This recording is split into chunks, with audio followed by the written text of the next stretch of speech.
recording.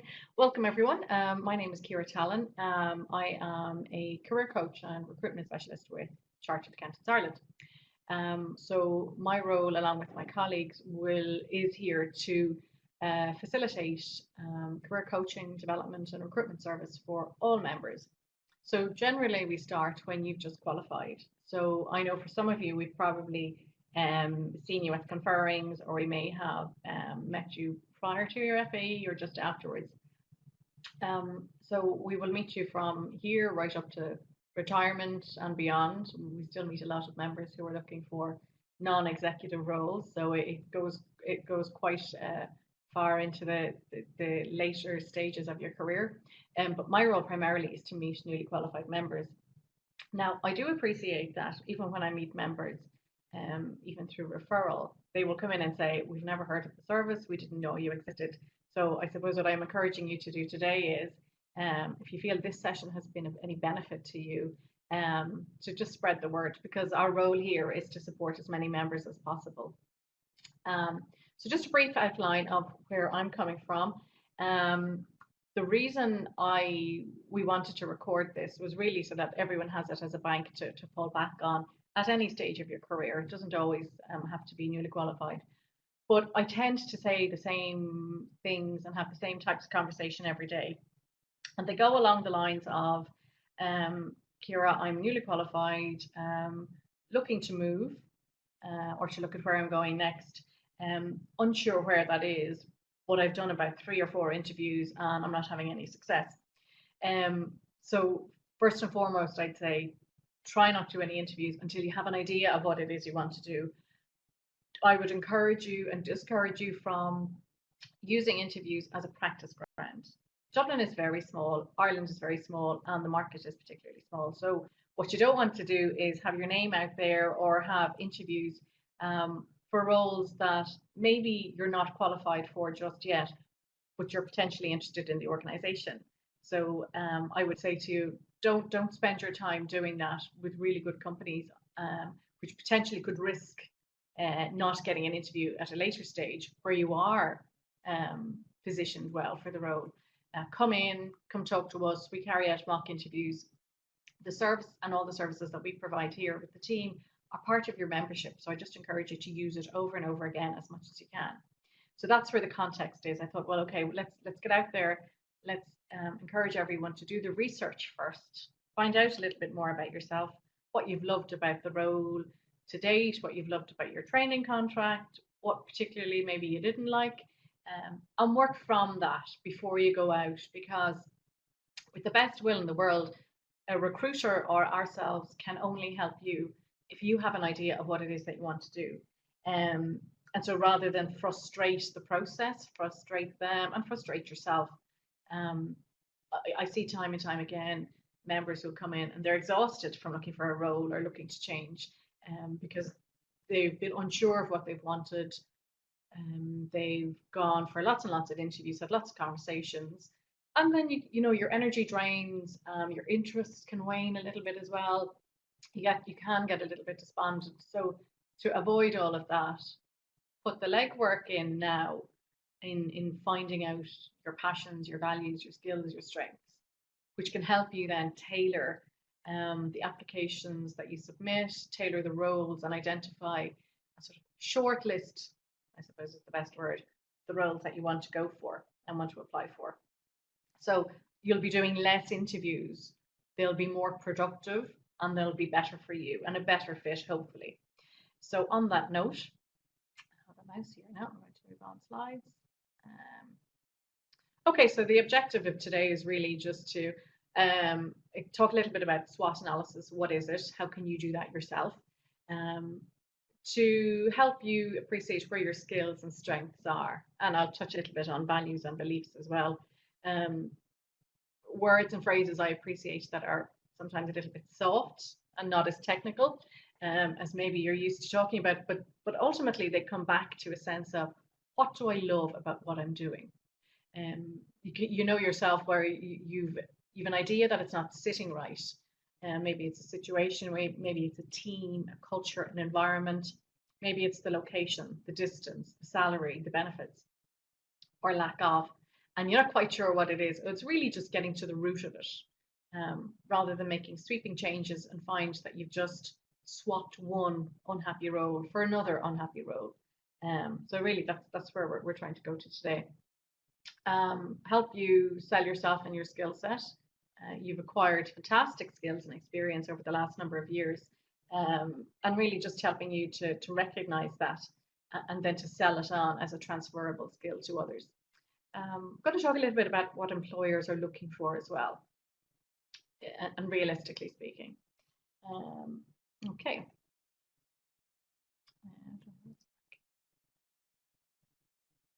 And better plan your career path.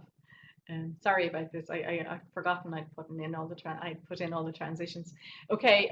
So what are your skills and strengths? So to differentiate, one of the things, if you come to me and you meet with me, I will always ask, okay, well, what's your story? Tell me about yourself. And that's one of the things I would encourage you to practice over the coming weeks and months, if it is a case that you want to spread your wings a little bit, or you're looking to transition to another role or a different sector. It's knowing and owning your own story. So what do I mean by that? Tell me about yourself. What I really want to hear is that you're a chartered accountant. Where have you gained your experience? Where did you do your training? And really, I will then ask you, why did you do what you did? And we'll touch on that a little bit later on, but ultimately it's about you owning the story and knowing this inside out, practicing it over and over again, not to the point that it's rehearsed in any way, but that it's natural. You know why you did what you did. One of the questions I ask is, okay, well, what are your skills and strengths? Very often people will start with, well, I'm great at leading a team, or I'm great at delegating work, delegating to a team. So what I'm encouraging you to do with this session and looking at your CV and skills now is really to start identifying the technical side of things. Why, as a chartered accountant, would someone want to hire me? So for your skills, generally they've been learned, developed through your training. So maybe you're skilled at financial reporting or budgeting and forecasting. Your strengths then are innate. They're what you know yourself deep down you're very good at. So that can be that you're very analytical. It comes naturally to you. You enjoy the research of an audit. You enjoy digging deep and dogged determination to get to the result, or to get to the answer of a question. So it's really just being able to recognize, what am I good at? Where are my strengths? What comes naturally? Maybe I'm a great communicator or great at organizing. That's not to say that the softer skills aren't as important, but it's being able to very confidently know your technical and your softer skills to create that package. If you're unsure, I'd often suggest, well, what would your colleagues say about you? And often it can be in a joking way. It's like, oh, you'd be able to find, a needle in a haystack. That's a good trait to have. So while they might be joking, it's something that maybe you recognize yourself and say, actually, yes, dogged determination. I'm quite conscientious. I've fantastic research skills. So that's just what we mean by the skills and the strengths, being able to recognize them for yourself. What is a SWOT analysis? And I'm going to come back to a graph in a minute. Really, while I talk about newly qualified, this is something that I would encourage you to do at any stage of your career. And on that note, we would encourage you, maybe coming back, or perhaps you've had reviews for every 6 to 12 months, be that a salary review or a review in terms of your work and how that's going on, your annual review. We'd encourage you, if that hasn't happened, or if it doesn't happen in the companies that you go to, or the firms that you go to, that you do that for yourself. And really it's just analysing and doing an audit of, where am I at? So I started 9 months ago. Where are my skills compared to where they were? Can I very clearly see that progression? Or am I feeling that there's an element of stagnation? And particularly as we get older in our careers, it can be quite easy to get comfortable. And then the danger point is then that we don't realise we're comfortable, until maybe there's a shift in the organization or there's a shift in our personal circumstances. And then we think, okay, now I've got to pay attention to, how far have I come and am I stagnating? Have I got 3 years experience or just 1 year multiplied by 3, where it hasn't progressed any further than year 1? I appreciate that's quite wordy, but it's something to think about. Where have I come from? Can I see the progression and the development of my skill sets, both professionally and personally? And something that I've forgotten to put in this, but I'll say it now while I think of it, is the career pathway that we have created. It's on the career development tab of the website. And that's something that's quite useful to check in on at any stage. We've broken it down under your communication skills, your leadership skills, your technical skills.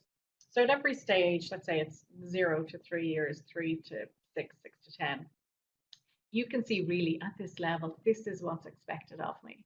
And we'll touch on that again in a minute in terms of job search, but very much it's important to be keeping an eye on where I'm at compared to my peers.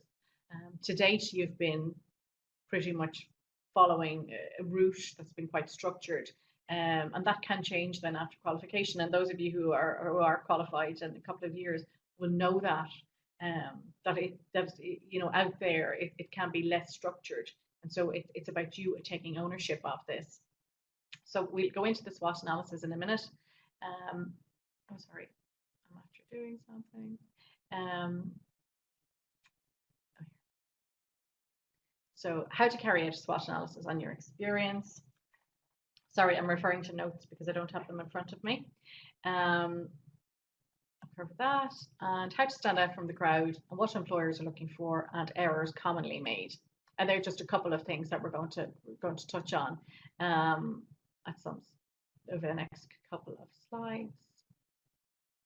Okay, this is a slide that I've copied from something else that we did, and really it's just to give you an idea of what do strengths, values, skills, what do they look like? What language are we talking about?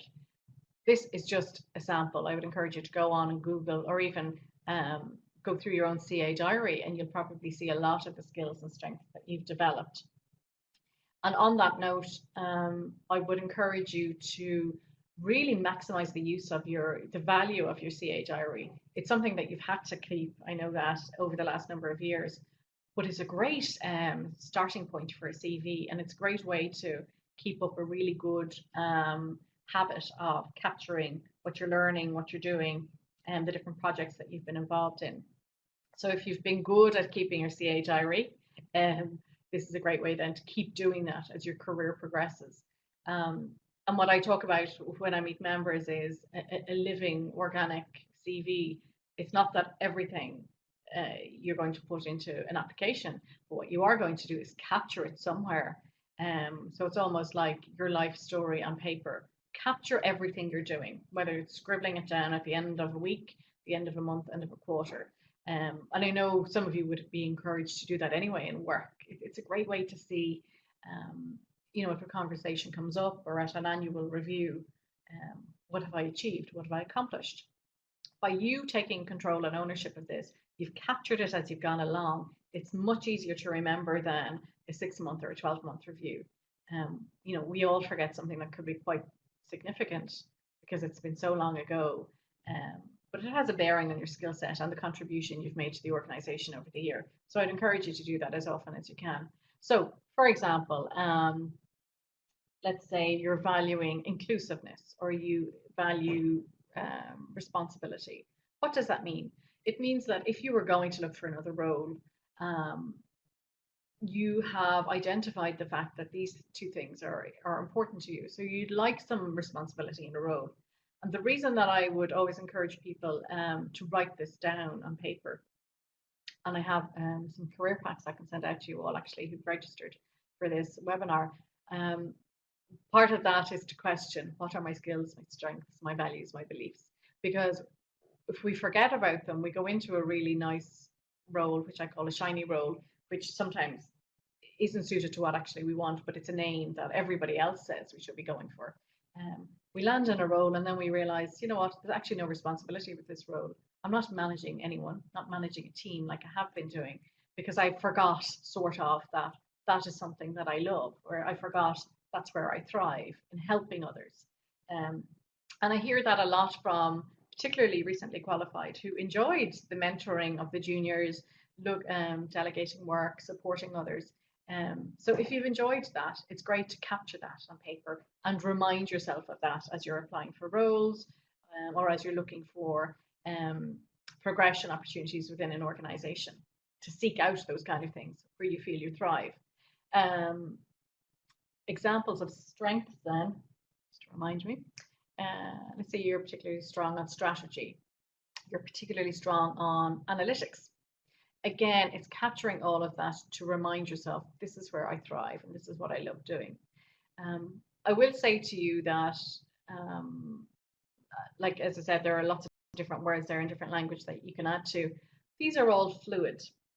So starting out in your career, I'm encouraging you all to get as much broad breadth of experience as you possibly can. You're in that lucky position that you're less expensive than somebody who's like 5, 10, 15 years on. So you can have an opportunity to move around different sectors, different organizations, get before you become more experienced, and get that fantastic experience, which you can then carry on. But also you can decide, well, I've had a year of that, don't want to do that again, or I've had a year of that, it's a taste of something that I think I'd like more of. So these skills, strengths, and areas of interest are all fluid. They change and develop for all of us as we progress through our career. They're very much individual. So while you might not value salary at this stage of your career, your peers might, or your colleague might. That's okay. They all shift throughout the career depending on your personal circumstances or your professional circumstances.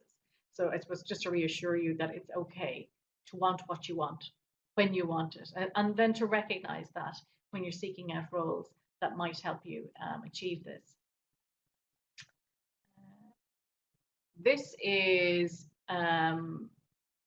briefly just a SWOT analysis piece that I would is a template that actually I'd say at any stage of your career you can populate this. I'm going to go in now to another slide which breaks us down some strengths and weaknesses. But even if this is something that you kept and jot down, photocopy and scribble down as you're going through your career, it's a great way to identify areas that maybe you need to be like warning signs, but also a great way to reassure you of opportunities and strengths that are out there for you. Okay, so strengths. Like I said, there's something that they're innate, it's inherent, it comes naturally to you, and something that maybe your family, your peers, your colleagues, your managers have mentioned over the years. Pay attention to that. It could be that it could be very powerful. I know from meeting members, it doesn't come naturally to everybody to blow their own trumpet as such about, achievements or responsibilities or accomplishments. Or if I ask, what are you particularly strong at? It's something that catches a lot of people, and they don't always know how to answer that. So I'm just saying it's okay to know that you're particularly strong or particularly good at something, because the more confident you are at owning that skill or strength, the more confident you are at selling that skill and strength to potential employers. So as I said, there technically perhaps you're strong in financial reporting or analysis.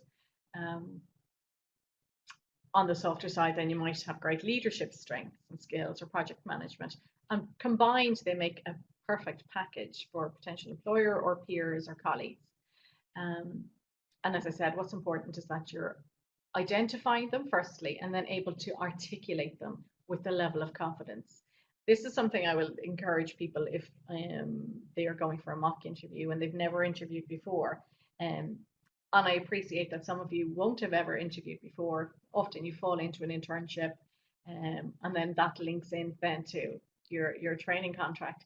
So I appreciate that. So I'd encourage you to go for a mock interview, or even, I jokingly say, talk to the mirror, talk to the dog, talk to somebody who won't talk back. And just practice talking over and over again about yourself until you're comfortable with your own story. What I would also say to you as well is that there's a difference between loving what we do and knowing that we're very good at it. So there will be elements of a role that we don't always enjoy doing, but we know we're very good at it. And so again, it's weighing up on a level of compromise. If it's a small element of the role versus a larger scale, being comfortable with what you're being asked to do and where you think you really want to spend time and energy. Weaknesses. I know it's not a great word, but sometimes you're asked, what are your strengths, what are your weaknesses? So a weakness, what I would say here, is a competency that you may not have, or you may not be strong or have least exposure to. Okay. As I said, do you have 3 years, or is it a weakness that you've stagnated a little bit? Less so now as you're starting off, but as you get to maybe 5, 10, 15 years, it can quite easily creep in.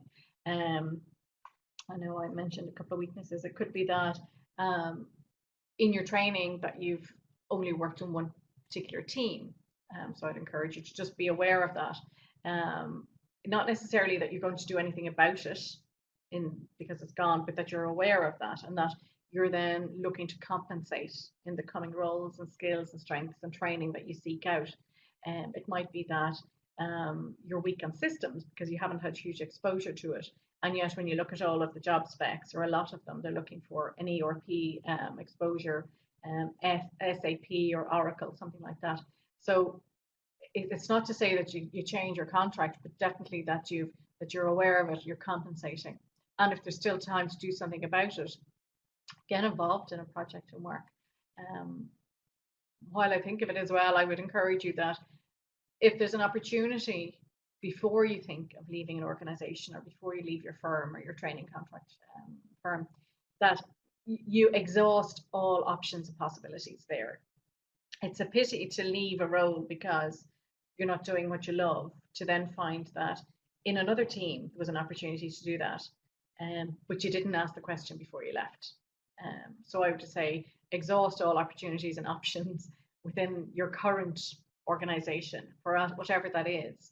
And whether that's having a coffee with somebody, whether that's you've noticed that there's a big project coming along, there's an IT implementation, which might take up extra time. That's okay, because you know what, extra time for the next 12 or 18 months now at this level of your career will really stand to you when you come 5, 10 years time and they're asking you, have you got an implementation exposure? And it's something that I'm seeing on a lot of job specs. So I'd encourage you to pay attention to what's happening in the market, and we'll talk about that in a minute. But really, if there's a weakness there, to use that as the first stage to compensate and to fill that. And that's a phrase that we hear even in senior managers. This is a phrase that we use a lot. Have you have you been so busy doing with head down that you've forgotten to look up and review where your career is, review where you are in the organization? And that can happen very easy. We're all swamped, working, long hours, very busy, that just getting through the day-to-day work, 9 to 5, day-to-day work, Monday to Friday, is keeping us busy. But then asking me to review where I am in my career and what's my strategy, that can often be just, a question too far. But that is very important to take time out. It's personal as well as professional development for yourself. And if you follow anybody in business that is very successful, you can see that they take the time out, whether that's to go for coaching or mentoring or personal development. So really try and gradually build a little bit of that in where you can, where it's possible. Okay. So what I've said here is spend some time looking at job specs and really look at what's in demand. Like I said, IT implementation, SAP, a lot of SQL we're seeing. And anyone who went to the Young Professionals event last month in April, we did automation, and I know they mentioned SQL as being a great start if you wanted to put your toe into that market in terms of a new language. Automation, robotics, all of that. Really, it doesn't matter if you're enjoying what you're doing or if you have no intention of leaving a role. The point of this exercise is really just to keep an open mind and to be market aware of what's happening, because then you can drive your training your education and your professional development plan in work with what's going on outside in the market. And sometimes we can become quite insular. We only see what's going on in our own team, even if it is a really big team in a big organization. It can become a little bit groupthink. And I know that was a phrase that came from the recession, that very much people were focused on groupthink and not looking at what's happening outside, or not questioning what you're doing, or what systems we're using. So it's really just use that as market update for yourself. What opportunities are there? As I said, is there potential to gain experience in your current organization and fill the gaps, putting your hand up for whatever projects come along? And it's surprising how many members can be with me for an hour's conversation and then just blasé about a project that they had involvement with that is actually really unique and nobody else has had it. So I would encourage you to don't treat lightly something that you've gotten involved in that perhaps others haven't. This is going to be your unique selling point. And you don't know when you're ever going to rely on that to leverage an opening into an organization or to leverage a conversation about a potential opening. So I'd encourage you to get as much unique experience as you can. And as I said there, that's your differentiator.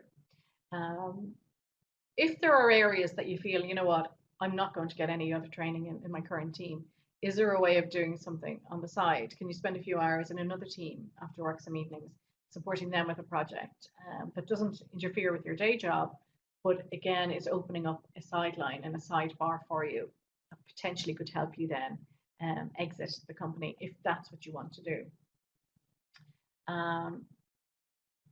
In here, I talk a little bit more about networks in a minute, but really it's looking at your network, and you know yourselves, it's not Facebook, this is professional. So who's in it, who's working for you, who's not working for you. And we talk a little bit about who are you associated with, and are they the people that you want to be associated with. So it's about taking the time to look at that and say, do I want these people associated with me and my skill set? What do they say about me? And we talk a little bit about your personal boardrooms. I'm going to talk about that later. Okay, threats. So threats aren't just weaknesses, they're something significant. So whether that's to do with the sector that you're in, whether that's to do with the team that you're in, they're real and genuine. So one of the things we've thrown down here would be Brexit. Are you going to be impacted? I know that we're talking a lot about financial services coming into Dublin, but we've seen equally quite a lot of the roles being pulled back to the UK. So it's about being shrewd and sharp in looking at the markets that you're in and looking out for potential hazards. What could impact your role and how vulnerable are you? And we've talked about artificial intelligence and the rise of robotics, which could be cited as threats. If for anyone who's come along to the tech, we did a tech workshop towards the end of last year. We've had artificial intelligence and automation workshop with young professionals. One of the things that comes out from a lot of these is the skills that you're going to be looking for are communication skills, because they cannot replicate your interpretation of the figures, your story, your business partnering skills, and your communication and relationship building skills. There is a science gallery is here beside us on Pure Street, and at the moment they have a fantastic, I think it's an automation project at the moment, and we went along to it. And one of the things they have is an actress, and she's showing different facial expressions, and the computer reads the facial expression and can tell the reader what it is, the viewer what it is.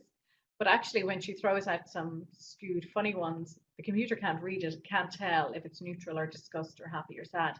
So it's an example, and the whole point of the project is to show us that it's an example of robotics can't do everything for us. There's still going to be room for us and for accountants.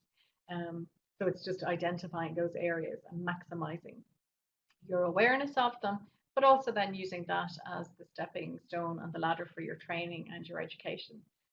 So if communication skills are something that you feel you could work on, definitely I would encourage that, because that's the way of the future. And as I said there, like any gaps could just leave you exposed. Keep up with current affairs, technology news, market trends. While I'm on this, and I remember, um, one of the things that we do talk a lot about is commercial acumen.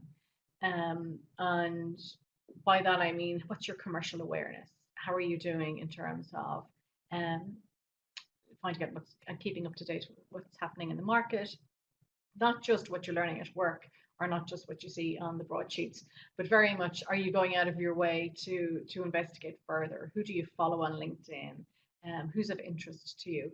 And that really sets you apart from your peers, because I know from employers, they've said, look, the person came in for an interview with as much knowledge about the company now as on the back of a chocolate bar. Really, they need to be investigating and doing a lot more research. And if you're coming from an audit background and you say you're very strong in audit, they will have expected you to have audited the information for their organization. And that goes back to saying, keeping up with what's happening in current affairs. And if you say you're commercially mindset, then it really does pay to go out of your way to do that. As I mentioned earlier, can a gap be filled without leaving the organization? Is there a way for you to find that niche there? Can further education do that for you? So, like, for example, we would have quite a number of new diplomas and qualifications here. For example, strategic finance and analytics. We've had a cert in cybersecurity, forensic accounting, corporate finance. So is there a way for you to bolster your experience with professional qualification? And not just the ones we have. I mean, there are lots online as well. Some of you might be interested in Coursera or Allison. There's a huge number of free courses. So really just encourage you to where you can, support your day-to-day learning with further training and education. Great. Life after training. Here. Sorry, I have my notes. What I would say to you is, because it's something that I've put down a couple of roles here for practice. So if you're in practice, let's say, and you're thinking, what do I do next? I would encourage you not to jump, because on occasion I do meet members who almost apologize and say, I really love what I do, but everybody else is leaving. That's not a strategy for leaving. That's not a career plan. If you love what you do, continue it through, but identify where you think you might be going with this and what's your career path. So I've just jotted down a few there, which you'll know if this is the background you're coming from. So practice could be AM, partner, consultant, finance manager within a large practice. Maybe it's corporate finance that you have an interest and a passion for, transaction services. Or maybe you've trained in tax and you'd like to stay in tax. A number of roles there. What I would say to you is, as you're going and progressing through a very structured route with quite structured pay review, being aware of that, this is not necessarily the way it is in industry. If you ever decide to leave, just keeping your eyes open and an awareness of that. One question that I would always get from members as well in practice who've just qualified would be, should I stay for AM? Should I stay until I'm manager? I would say to you that check out the role that you think you might be leaving for. Often that is of no value to you. And what can happen is that you've priced yourself out of the roles that you think you're going to go for, because a manager in practice might not necessarily equate to a manager in industry. So again, it's almost like being overqualified for the role. And if you'd left when maybe you were just qualified, that might be a nice stepping stone for you then. Move laterally now, train, and then you become a manager within the industry that you want to be in, rather than staying in a practice role, having no desire to become partner or manager or director, and feeling that, well, I do want to move to industry. I would encourage you to do that sooner rather than later. The caveat for that will be, obviously, if you're continuously learning, and if by becoming an AM or a manager, you feel you're gaining fantastic experience, and this is totally different to what you've done in your training contract. If it isn't, if it's more of the same, then why spend a year there when you could be spending a year in the role that you really want and that you really love? Okay, and then industry. For anybody I know who's trained in industry, who'd like to move in, just becoming aware of the kind of roles that are out there. Let's see, so put in, let's say, financial controller of an SME, financial analyst. Financial analyst is a role I would hear probably every single day of people who are interested. I have yet to see a huge number of financial analyst roles out there available. So what I would encourage you to really take seriously is, can you get a financial accounting role in the organization that you want, which then can lead you potentially to financial analyst within that organization. So look at the different routes into the role that you want and the organization that you want. But at this stage, I would say, look, you can easily get a financial accounting role with some analysis. You can then develop that further. And then by having that experience, you're then better positioned again to move to another financial analysis role in another organization, or to a more senior role within your current organization. So just keeping an open mind, how can you get to where you want to be? Another one that I put in there as well actually is, I didn't write it, I just put it on my notes, is internal audit. If you have a passion for a particular company and you just cannot see the roles that you could easily transfer into, I would say please don't dismiss internal audit as a route. I'm not saying that you're going to be an internal auditor for the rest of your career, but what I am saying is it can be a great stepping stone. And I know from a couple of the key organizations who do hire internal audit, and I'm not going to name them because you know them yourself, a lot of them will have 40% travel. I'm not talking about them. I'm talking about the ones that maybe are Irish based. Or if you're open to 40% travel, use that as a stepping stone for 12 to 18 months. Because they're the people in internal audit who are hand-picked for finance within those key organizations. So again, it's about that strategy. How do I get my foot in the door? It's not for life in a particular role, but it is a stepping stone.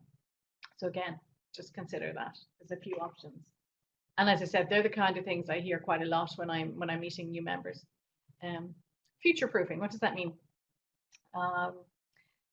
I've written a note down there. Do what you love, not what you feel you should be doing because others have told you. So whether it's your parent, your partner, your manager in work, and I do hear this a lot. Where a member will say, I'm unsure what to do, so I asked the partner and he suggested I stay. He will do. He wants you to stay because he doesn't want to have to recruit someone to replace you. Now, unless there is a genuine great career path for you and that's what you're passionate about, be careful of who you confide in and be mindful of their bias when they're answering the question. So future proofing basically is look at the roles that are coming on stream, roles that you'll be doing in maybe 5, 10, 15 years time might not have even been created yet. So it goes back constantly, keeping an eye on the market, an eye on technology, an eye on systems, what's happening. Look at where the jobs are happening. We have traditionally used Irish Jobs, Indeed, recruiters for jobs. More and more we're seeing LinkedIn as a direct line of communication between organizations and potential candidates. And I'll touch on LinkedIn in a minute as to why it's very important for you.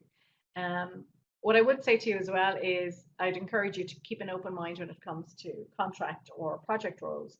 They can be a fantastic stepping stone into an organization where maybe they'd be less forgiving if they were trying to hire a permanent role. We see a lot more of them and they're a lot more prevalent than they have been in the past.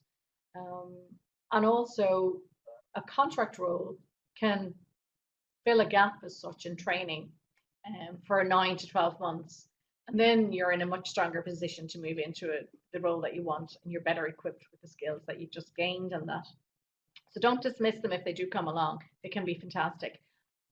I suppose the caveat to that is know why you're taking it. There's a difference between a CV of lots of contracts that seem quite random and then a CV where you have taken a number of key contracts in the sectors that you've wanted to, gaining the skills that you've wanted to, maybe gaining the systems experience that you've wanted to. So it's by understanding, and again, that conversation I said about knowing your story. What's the rationale behind what you've done? Look, there are lots of exciting roles in practice and industry, and it's about enjoying it and making the most of them. I've thrown in there about salary expectations because it's something I'm seeing a lot more of, where there is quite a high salary expectation and quite high benefits expectation, which isn't always being matched by employers.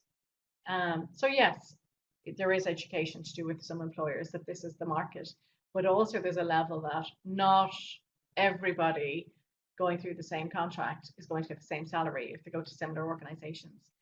It can come down to a lot of different things. How desperate the organization is.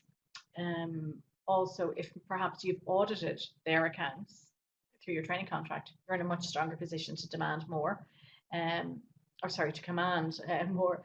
But also it's just keeping an eye on what do I love and am I willing to risk losing a fantastic opportunity because my peers have said I should be getting 5k more. At this early stage of your career, you'll easily make that up. So going back again to what your priority is at this stage of your career versus what your priority might be 5 or 10 years time, when maybe 5k is a big difference and it's slower to fill the gap as such. I think that was it for future proofing. Okay, future skills. A couple of things that we would have seen employers looking for, and you'll find this out yourself fairly quickly when you start to look at Irish jobs and all the job sites, and I'm conscious of time. Okay, so a lot of them are compliance, risk, audit. We'll start to see those a lot more, and governance roles as well. I mean, across financial services, credit unions, a huge level and increase in governance. A lot of our sporting bodies as well now. Business partnering, which is a role, which is probably a title that not everyone is aware of. That's a nice link to commercial accountant, where you're going into a business, you're partnering with the sales and marketing, the operations team. You really get a great overview of what's happening in the market. It's a little bit like internal audit, I suppose. You know, you start to see a little bit of everything. Systems implementations. I'm not going to say any more about that. We've already covered that. It's huge. Data analytics interpretation. Can you take the data? Can you interpret it? How are your communication skills? How are your presentation skills? If they're poor, I'd encourage you to get out there to Toastmasters, to practice talking, get as much presentation experience as you can.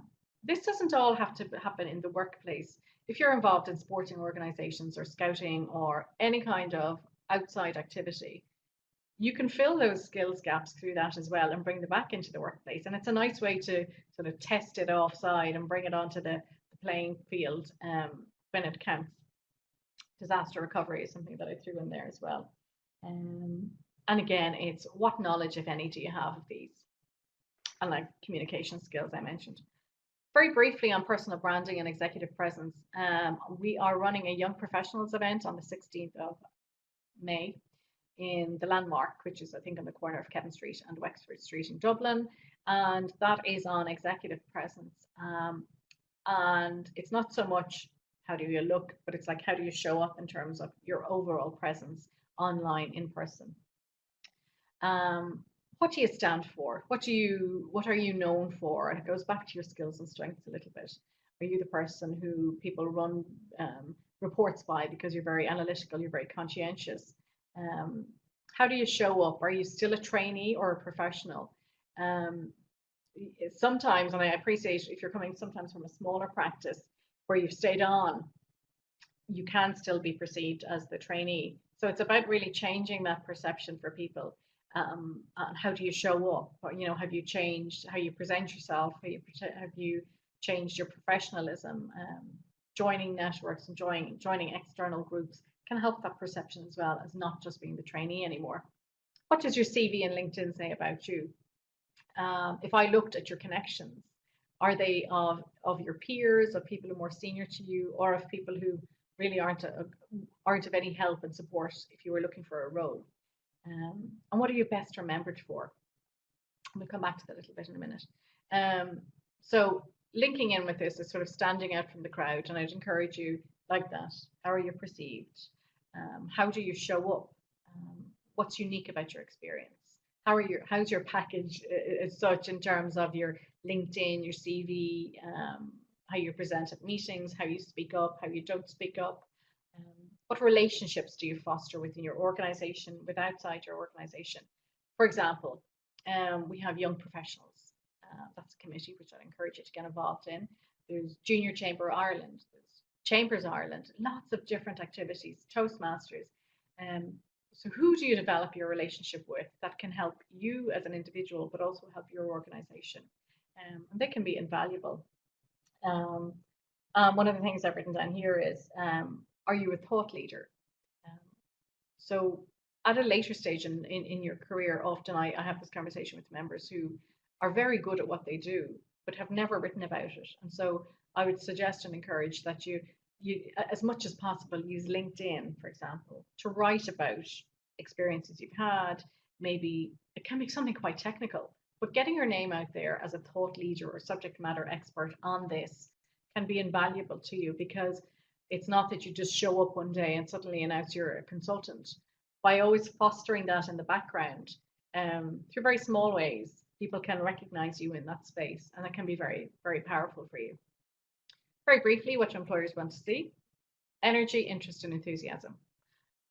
Far higher than actual experience of a specific role. And I hear that time and time again. They want to know that you're interested in the role and that you have the energy to see it through. What's your rationale for your decision making? So again, one of the things I said, tell me about you. What's your story? I will always ask a member, well, why did you choose, let's say, KPMG over Deloitte? Sometimes people have no idea why they did. Maybe it's because their friends did. That's okay, but it's the rationale behind it. It's being able to articulate that. The employers and people who read your CV can read the detail. They want you to tell the story and you to show that actually there's a level of self-awareness there. And that's one of the things I said. How have you developed? Are you aware of how you've changed in the last 3 to 4 years? That's very important. They want to know what's your career strategy and plan. Not necessarily what are you going to do in 5 years' time. Not always, anyway. But they want to know, well, where does this role fit into it?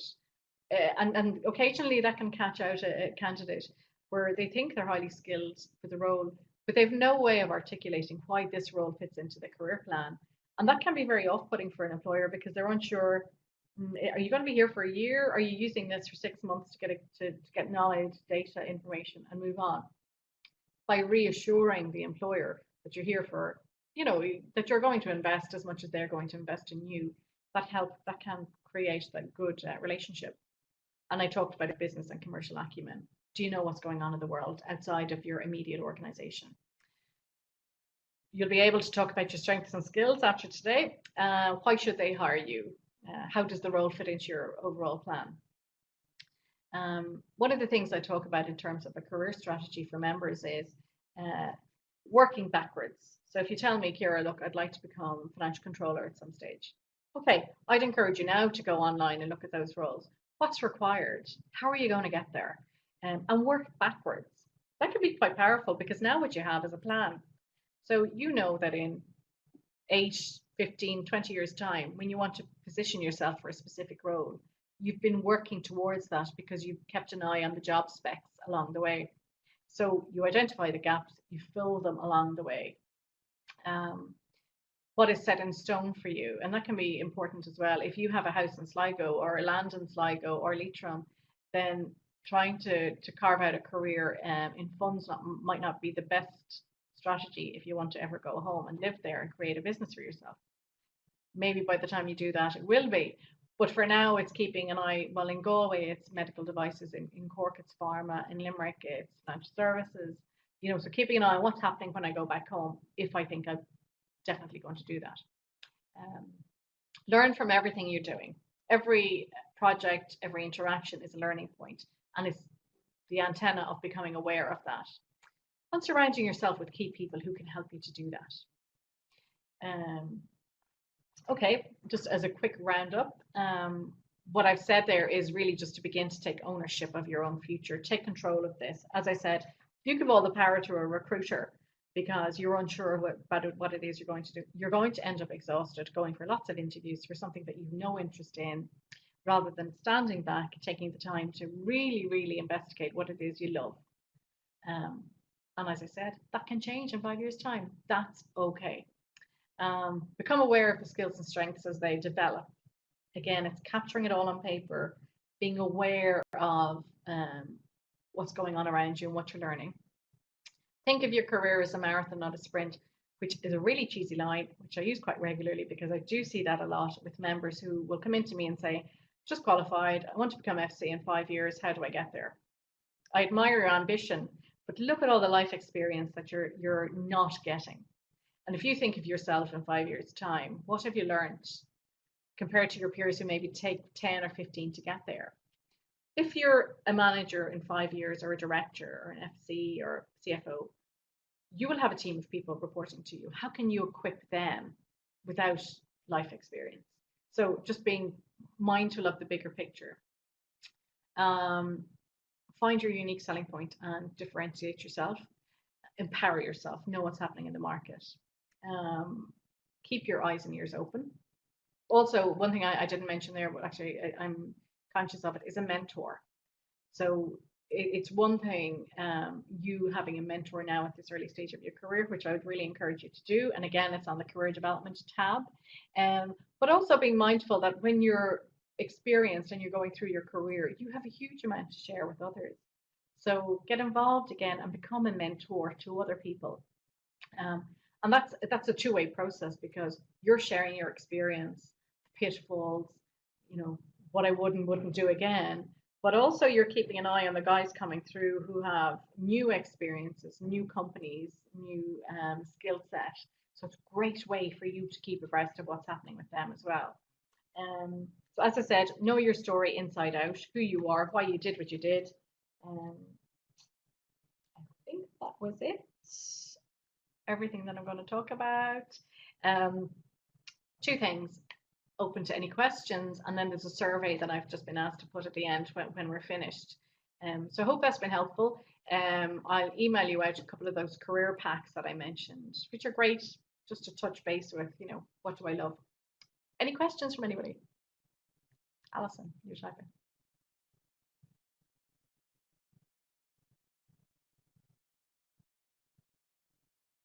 All of this information as well is on our career page. So if you're going onto the website, I think it's professional development, career development, and then the various tabs along the left-hand side. About the market, I would say generally start, Alison, with the kind of Irish jobs. Look at LinkedIn. That's really prolific in terms of jobs. And again, something I encourage all candidates who are looking, try and remove the emotion from it. So it's not that you're out of a job tomorrow, hopefully. You're really just spending time now equipping yourself with what's going on, and you're informing and educating yourself. So I'd say LinkedIn, Irish jobs. Something that I love now, Silicon Republic. I don't know how advanced that is for someone who's very techie. It might not be, but for me, it's very useful. And even check in with the recruiters. They often do a quarterly piece or a monthly piece telling you what's happening with the market, and they give an idea of salaries and things like that. One thing I'm going to say as well, because I'm aware I get quite a few questions, there is a Leinster Society salary survey, which is often sort of bandied about in terms of expectations. I would say to be mindful of that. The response rate for that survey is quite low. So anyone with any kind of serious, it could even be 1 or 2 salaries that are slightly higher, tend to throw it. So we're not seeing chartered accountants coming out with 59 or 61. That's not at all. So just being mindful of where you're getting your information. But they're a good start. So LinkedIn, the job sites, recruiters, business magazines, Business Finance, Accountancy Ireland, anything like that. Keep an eye on that. Hope that helps. Any other questions? You're welcome. My email, which I should have put on that if anyone wants to contact me directly, is Ciara, CIARA, .talon, TALLON, at charteredaccountants with an S.AE. So please feel free to email me, and we can set up meetings, we can set up phone calls. I'm happy to do that at any stage. I'm going to now put up the survey.